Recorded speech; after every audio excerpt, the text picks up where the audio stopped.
maybe could stay in the back. Keep an eye on everybody for now. And then if you are behind someone with one of these safety vests on, move in front of them. Let's try to not get lost until we know our way around a little bit. This is called Maxwell Creek Watershed, the watershed that we're in. Has anyone heard of that? Yeah, okay. So this watershed is really an important watershed for the community. Yes? The indigenous name for Mount Maxwell is Humetitsum. Humetitsum, that's right. Humetitsum. This is the Humetitsum. And this area is fed by Humetitsum. So even though we're on the sort of backside or the north-facing side, the water coming from Mount Maxwell flows this way too. And so Humetitsum is feeding all of this watershed with water. These mounts on Salt Spring are really, really important for collecting water and making it available when we're having the drought in July and August. So this area also is really important because these forests help to hold the water in place. So Lake Maxwell is a really important lake, like St. Mary's Lake, and it provides water, contributes water to about almost half the people on the island.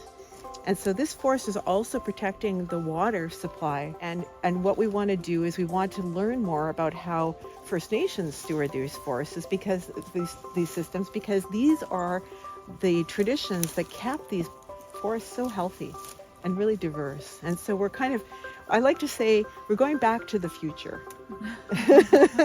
Everything that people knew we want to do again. Where would you like to start? Because some of the things I thought is we could look at some plants. It sounds like people really know something about plants in this group. So we could look at some plants because Angeline's really excited to show you some of what she's been finding here. So we thought we would do that, and we also want to look at some of the things that we're doing to increase the carbon and the moisture in the ground. And I thought we could construct something to help retain moisture in the ground. Love what you said, because that was what got me so excited, Ruth, when we talked, is that you get to bring these guys into your scientific method and process where you don't know all the answers yet, and you're not just talking down to them, but they get to be scientists with you. I would love you guys to be scientists today. We're going to do a little bit of bushwhacking now. There's just an old trail, but we're going to avoid the nettle at the beginning, so we're going to cut through and then we can follow the pathway this way. So just take your time, and we'll go slow and watch your step. Try to be mindful of the plants as well.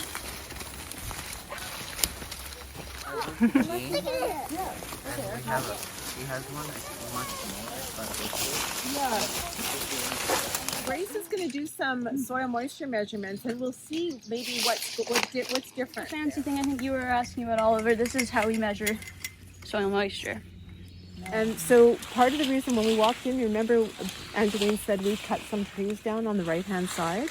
We cut trees down because we need to start putting more trees on the ground.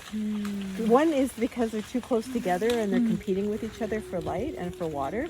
But the other, and so we want some of them to get big, and we want them to be healthy and not stay weak and small. But what we also want to do is start recovering these organics back into the ground. And this can also support all kinds of plants that couldn't grow in the ground, the soil right beside it, because it's got different nutrients, because there's no competition, right? You get in there first, then you get to grow. And that's what who said nurse log? Somebody said yeah, nurse log. Do you want it? What can you tell us a little bit about nurse logs? Nurse logs are like dead trees that have fallen over and started to decompose, and then they're so full of nutrients, and then that little shoots of new trees and salal and ferns grow on them. It's a really it's kind of like, has anyone heard of like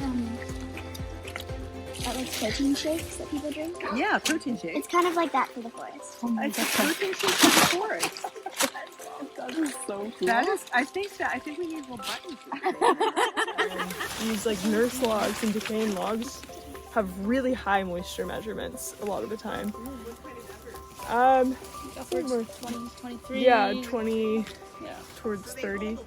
They hold a lot of moisture, yeah, and so that is exactly what they're meant to do, and that's part of the reason why nurse logs are so important. Shayla? 22.3. Yep. And what about a low moisture? Moira? 7.3. Right on. I think we got the I rain. know we did some thinning, and there's a lot of like very young trees on the ground. They're not yet decomposing. Why don't we see more of the old decomposing wood in this area, and like in the whole watershed? Why don't we see more? Yeah, so all of the forests that we're standing on have been logged at one point or another. We were talking about it earlier as well. All these trees, like they're around the same age, right? And so that's like, those are characteristics that you see in logged forest. And so the wood has been taken out of this. And so we don't have a lot of these decomposing logs in the forest. And so one of the reasons why we decided to build these structures is to bring back more of them to the forest, because there is a lack of nurse logs here. So we built these a few months ago. There's a few of them scattered around through here that you can see. And right now we're monitoring them to see how they retain moisture. And they actually are retaining quite a bit of moisture as well. Oh wow, that's actually higher this time now. So it looks like the moisture level is around 40 on this log here. 6.9, 7. That's really low about this. What is it reading? This one's 7 and this is 10. Okay, so when you're standing up, you lose a lot more moisture. Yeah, so Ruth briefly mentioned it, but what we're going to do next is make a more simplified version of something like an assembled nurse log, but we call it a swale instead. Something that's a bit easier to construct that you could do at your own home if you want to. Essentially, we're going to take branches and put them into depressions like that have more moisture in them, and then we're going to stamp them down, and we're going to turn this coarse woody debris and small branches into something that retains more moisture and then is less of a fire risk. Yes. What is it used for? So the goals with this are to retain moisture, increase decomposition, reduce fire risk, and even increase species habitats. And so it kind of provides a whole host of benefits that we're looking into to try to create these healthier, more structurally diverse forests.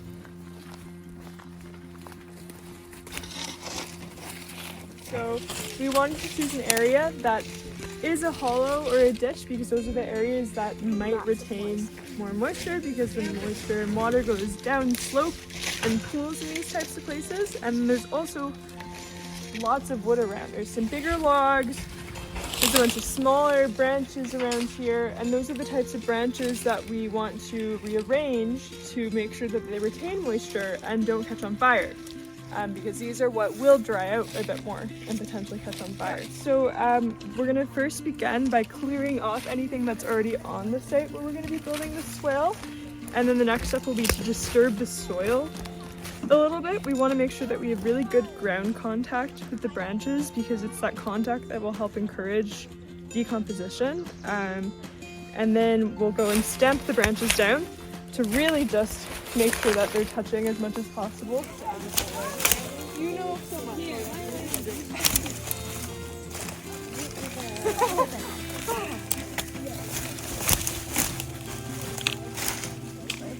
What's the next step? So, how do we think this looks? Good. Anything else?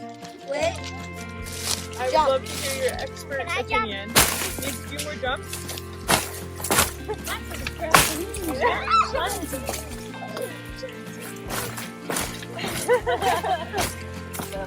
Here, can I jump? Yeah. So then the next step is to put soil on it, and then we're going to do one thing differently with this swale as well.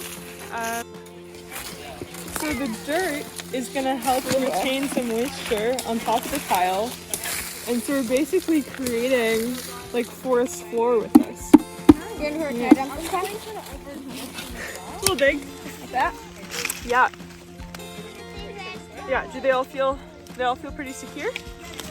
Yeah. And so, what do you think is going to happen This one. to these Nuts. monsters? Stuff might grow on it. Stuff might grow on it. I found another one of Yeah, it might decompose.